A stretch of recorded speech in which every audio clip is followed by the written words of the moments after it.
Assalamualaikum warahmatullahi wabarakatuh. Selamat siang buat teman-teman semua di Sedulur News.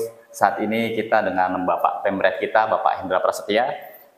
Kita di sini akan membahas sedikit mengenai keputusan MK dan penetapan Prabowo Gibran sebagai Presiden dan Wakil Presiden terpilih. Oke, Pak Hendra, selamat siang. Ya, selamat siang, Pak Adi. Oke, kita langsung mulai aja nih, Pak ya. Ya. Boleh kalau begitu. Menurut Pak Hendra nih, Pak Hendra, penetapan Bapak Prabowo Gibran saat ini sebagai Presiden dan Wakil Presiden terpilih, menurut Pak Hendra pribadi bagaimana nih, Pak? Ya, ini merupakan suatu titik kulminasi dari semua aktivitas daripada dinamika politik ini di Indonesia. Saya kira untuk 2024 ini sebenarnya sangat bagus ya untuk menjadi semacam acuan di dalam konteks memperbaiki sistem demokrasi yang ada di Indonesia ke depan. Saya kira ini merupakan suatu hikmah yang baik yang bisa kita jadikan sebagai acuan di dalam rangka untuk memperbaiki seluruh sistem pemilu yang akan datang. Saya kira demikian, Pak Adi. Oh begitu. Terus ada lagi nih, Pak, dengan kondisi politik saat ini nih, Pak, dengan segala hiruk pikuk, terus kita bisa bilang insiden lah ya, atau mungkin ada beberapa lah demo-demo. Menurut Pak Hendra, penetapan Pak Prabowo dan Mas Gibran sebagai Presiden dan Wakil Presiden terpilih ini ada dampak yang ditimbulkan nih, Pak. Mungkin lebih dari dampak positif kali, Pak ya. Gimana Pak kalau menurut Pak Hendra, Pak? Jadi di sini sebenarnya kita bisa melihat bahwa sejak ditetapkannya Pak Prabowo oleh KPU pada hari ini ya, hari Rabu tanggal 24 April 2024, kita melihat bahwa di sana hadir Pak Muhaimin, kemudian Pak Anies dan sebagainya, dan juga ucapan-ucapan daripada kelegoan daripada kondisi-kondisi yang ada. Saya kira ini suatu tradisi yang cukup bagus ya, sistem yang cukup bagus yang dimana seharusnya menjadi titik berhentinya semua aktivitas daripada ketidakpuasan dari hasil pemilu itu sendiri, sehingga kita mulai menata kembali kepada kehidupan dan aktivitas dinamika yang ada di negara kita saat ini, sehingga kita untuk bisa mencapai Indonesia yang maju ke depan benar-benar bisa kita laksanakan sebagai bangsa yang besar, yang memiliki kekuatan sumber daya yang besar dan sebagainya. Ini harus kita pelihara dengan baik sehingga kita benar-benar menjadi bangsa yang unggul seperti harapan daripada para pendiri negara kita selama ini. Saya kira demikian, Pak. Oke, ada satu pertanyaan lagi nih, Pak, yang mungkin mewakili seluruh masyarakat Indonesia mengenai harapan kepada Bapak Prabowo dan Mas Gibran sebagai Presiden dan Wakil Presiden terpilih.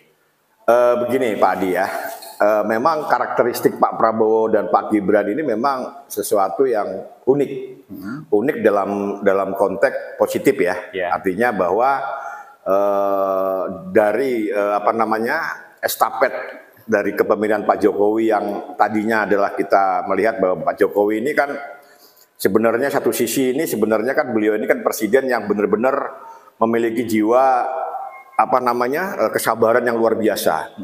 Nah, kesabaran ini sehingga membuka ruang-ruang di mana orang-orang yang selama ini pandai dalam konteks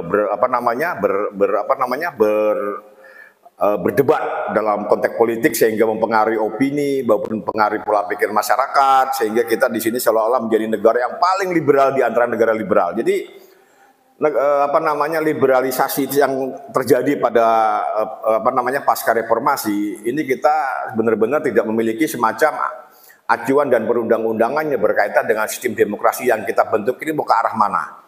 Nah, di sini Pak Jokowi adalah presiden yang benar-benar telah memberikan semacam legacy ya untuk bangsa ini, baik legacy secara ekonomi maupun politik. Ini menurut saya yang luar biasa sebenarnya. Kita melihat bahwa selama ini ada isu mengenai nepotisme Gibran, kemudian Gibran sebagai anak haram konstitusi. Saya kira tema-tema yang sengaja dihembuskan seperti itu sebenarnya kita harus coba merenung bahwa semuanya ini sebenarnya langkah-langkah Pak Jokowi dalam rangka untuk memberikan semacam kepemimpinan yang bisa kita mencari titik kelebihan dan kelemahan kita sebagai bangsa. Dan ini sangat luar biasa menurut saya. Dan kita berharap setelah dilantiknya Pak Prabowo Gibran nantinya ini dalam melaksanakan tugas sebagai presiden dan wakil presiden, ini akan menemukan sisi-sisi mana yang kira-kira harus dilanjutkan, mana kira-kira yang harus diteruskan. Ini saya kira satu cermin atau suatu gambaran yang luar biasa bagi bangsa kita. Saya melihat bahwa Pak Prabowo juga memiliki background sebagai seorang militer. Kita tahu bahwa prestasi-prestasi beliau di dalam konteks kemiliteran ini memang sejak muda ini luar biasa. Baik secara langsung beliau juga terjun langsung dalam peperangan untuk mempertahankan NKRI dan sebagainya. Ini kan kita sudah nggak bisa mengabaikan lah itu semua. Adapun memang ada kesalahan-kesalahan beliau itu pun sebenarnya masih tanda petik ya.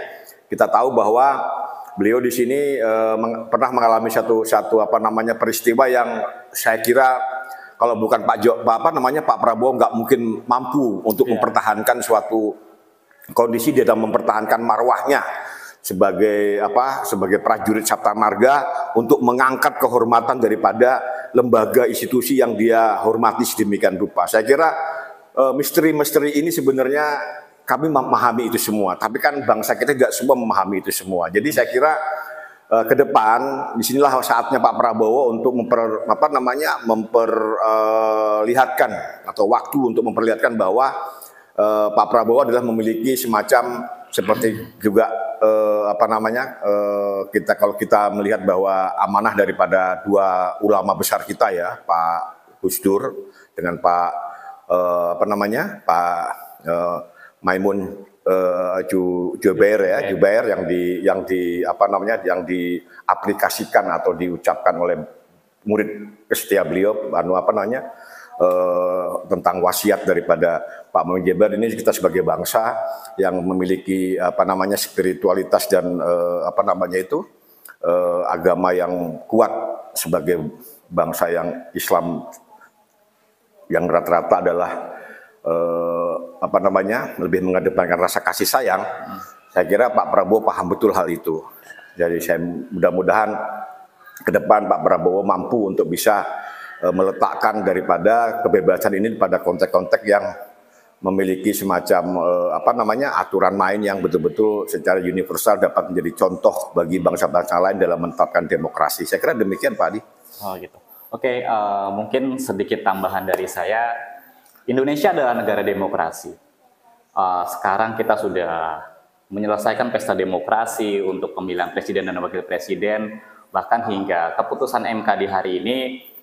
Harapan saya, harapan kita semua, harapan mungkin mewakili seluruh rakyat Indonesia, kita harus tetap damai, menerima semua keputusan yang ada. Sebagai yang saat ini Pak Prabowo dan Pak Gibran Raka Buming Raka sudah ditetapkan sebagai presiden dan wakil presiden. Tinggal kita tunggu pelantikannya nanti di bulan Oktober Pak ya.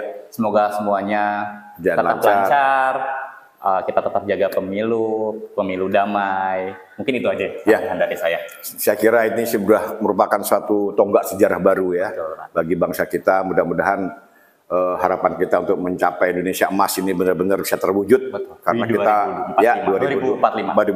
Karena kita memiliki sumber daya yang ada, baik sumber daya alam, sumber daya manusia yang mungkin juga mumpuni untuk ke arah sana. Betul. Saya kira demikian Pak Adi. Oke, kalau begitu terima kasih banyak Pendra. Terima kasih Pak Adi. Oke, selamat siang teman-teman semua, saudara-saudara kita, sahabat-sahabat kita semua. Sampai ketemu lagi di kesempatan berikutnya. Kita akan bahas topik-topik selanjutnya.